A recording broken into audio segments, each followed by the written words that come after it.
पाकिस्तान नाम तो सुने ही होंगे, लेकिन पाकिस्तान का एक और ऐसा शहर है कराची, जो कि अपने आप में सुंदरता के लिए जाना जाता है। 1985-86 में हथौड़ा गैंग ऐसे सक्रिय हुआ कि वहाँ की सड़कें हर रोज़ लाल हो जाया करती थीं। हत्याओं का सिलसिला ऐसे बदस्तूर जारी था जैसे कि कोई मूली गाजर उखाड़ रहा हो। बाद में पाकिस्तान सरकार, पाकिस्तान की इंटेलिजेंट टीम के द्वारा हत्यारे को पकड़े जाने के बावजूद भी उसे बाइज्जत अपने देश के लिए, कुछ दिन बाद पकड़े जाने पर भी वहाँ की सरकार ने उसे बाइज्जत वापस उसके देश निर्वासित कर दिया, बिना उसे किसी भी सज़ा दिए हुए। ऐसी है पाकिस्तान की सरकार, जो उसने ऐसा कदम उठाया था सन 1985 और 86 में। नमस्कार।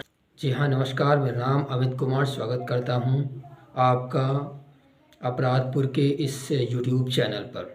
जी हाँ, कहानी पाकिस्तान की, जो हमारा पड़ोसी मुल्क भी है। 1985-86 के दौर में लेफ्टिनेंट जनरल जिया के शासनकाल में उस समय पाकिस्तानी पीएम जुनेजो थे, मोहम्मद जुनेजो, जिनके शासनकाल में 1985 से 86 के बीच में ऐसी ऐसी घटनाएं घटी जिससे पाकिस्तान आज भी उन घटनाओं को याद करके आज भी अपना माथा पकड़ लेता है। क्योंकि उस समय होता क्या था, ट्रेन से एक समय होता था, अय्यास नाम का एक आदमी ट्रेन से यात्रा कर रहा होता है। जैसे वो प्लेटफॉर्म पर उतरता है, उतरने के साथ में थोड़ा आगे चल कर देखता है कि एक बंदा घायल अवस्था में पड़ा हुआ है। उसके बगल में एक बंदा लेटा हुआ है जो खून से लथपथ हुआ होता है। ऐसे ही जैसे आगे चलता जाता है, वैसे ही लाशें सामने मिलती जाती हैं।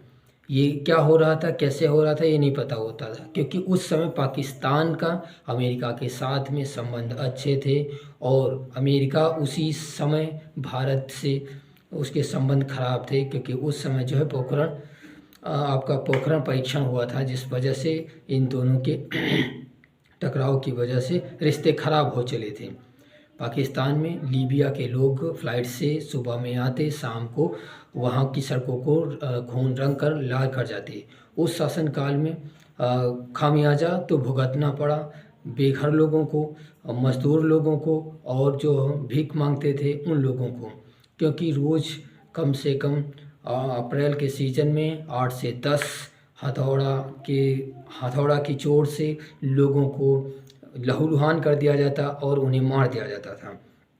लीबिया में कुछ पाकिस्तानी लोग रहते थे जो कि इस चीज़ से खिलाफ थे। इस वजह से वो अपने स्थानीय नगर निवास में आते, फ़्लाइट से आने के साथ में स्थानीय लोगों को ही मारते और मारने के साथ में वापस फिर से फ़्लाइट से चले जाते थे। ऐसा ही दिन प्रतिदिन ये क्राइम बढ़ता जा रहा था और पाकिस्तान की सरकार इससे परेशान होती जा रही थी।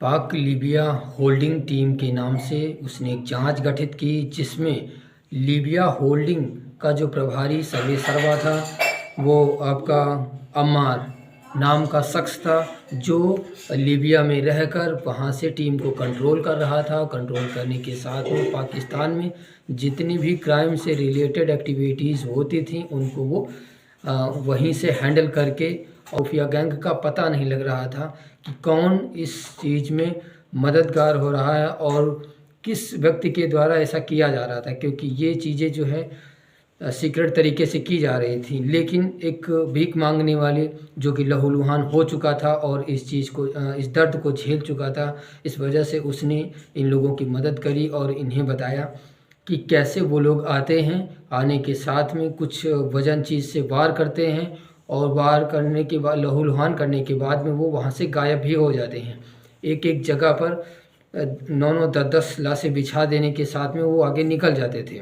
ऐसे ही कराची से सटे हुए शहर रावलपिंडी, हजारा नाम के कुछ शहरों में आकर वार करते, वार करने के साथ में ही वहाँ की जनता लहूलुहान हो जाती और फिर अपनी गाड़ी से एयरपोर्ट के लिए, एयरपोर्ट से सीधा रवाना हो जाते थे लीबिया के लिए। लीबिया का जो प्रभारी था अम्मार, वो इस चीज़ को करा रहा था क्योंकि उसे पसंद नहीं था जो पाकिस्तान और अमेरिका के बीच में जो रिश्ते प्रगाढ़ हो रहे थे उससे बाद में जब टीम ने पूरी मामले की जांच की, छानबीन करी, पड़ताल करी, तो उसमें पता चला कि अम्मार जो नाम का मुखिया होता है, उसी ने ऐसा कराया होता है पाकिस्तान के नागरिकों के द्वारा। और पाकिस्तान जो फिर पाकिस्तान के जो निवासी थे वहाँ रह रहे होते हैं, वही लीबिया में रह रहे होते हैं, लीबिया से ही उनको हैंडल करता और करने के साथ में इन लोगों का मर्डर यहाँ पर करवा देता था उसी हैक गैंग के द्वारा से। फिर टीम गठित होने के साथ में इन्वेस्टिगेशन होती है, लेकिन पाकिस्तान ने इनके खिलाफ़ कुछ नहीं ऐसा किया और अम्मार को वापस उसके देश लीबिया के लिए निर्वासित कर दिया, वहाँ पर उसने उसको भेज दिया। एक ऐसा क्राइम जो आपको सुनकर होश उड़ जाएंगे कि एक बंदा बाहर से आता है, आने के साथ में पूरी गैंग में और यहाँ पर मर्डर करता है, हथौड़े से वार करता है। लेकिन यहाँ की पुलिस, यहाँ के खुफिया एजेंसी और यहाँ के इंटेलिजेंस ब्यूरो कुछ नहीं कर पाते हैं और महीनों तक के, सालों तक काम चलता रहता है। चलने के साथ में वो अपना काम करता रहता है। उसके बाद जब वो पकड़ा भी जाता है, पकड़ने में उसको कोई भी सज़ा नहीं दी जाती है। ऐसी सरकार क्या क्या फ़ायदा जब आम जनता जो चीज़ को झेल रही होती है वो ही इसका निष्कर्ष ना निकाल पाए। इसलिए आज की ये कहानी, हथौड़ा गैंग की कहानी, आज यहीं पर ख़त्म करते हैं। आगे नई कहानी के साथ में फिर से हम आपसे मिलेंगे और कहानियों का सिलसिला ऐसे ही बदस्तूर जारी रहेगा। जय हिंद, वंदे